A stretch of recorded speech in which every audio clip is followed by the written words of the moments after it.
Hello, today we will guide you through how to use WordPress block editor.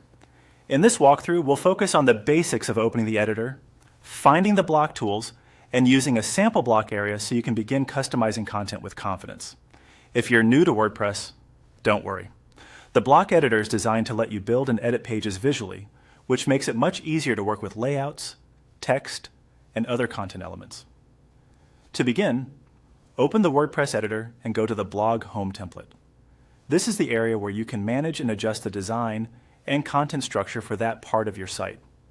Once the editor loads, take a moment to look around the screen. You'll usually see your page preview in the center and editing tools around the edges. This helps you make changes while seeing how they will appear. Next, move to the top left corner of the screen and click the plus sign. This button is used to insert new items into the editor. In WordPress, these items are called blocks. Blocks are the building pieces of your page, and they can represent things like paragraphs, headings, images, buttons, columns, and more. Clicking the plus sign opens the inserter panel, which gives you access to those options.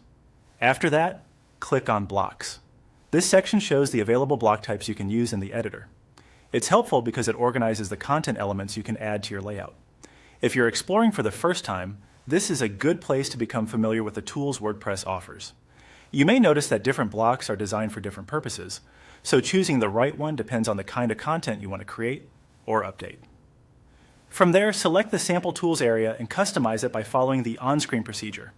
This is the part where you begin making changes directly in the editor.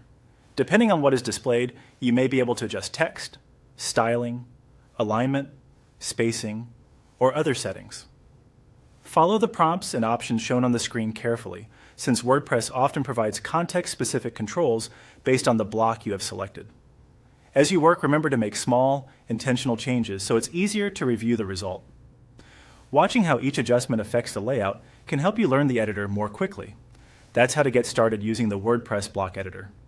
With just these basic actions, you can begin exploring blocks and customizing your site more comfortably.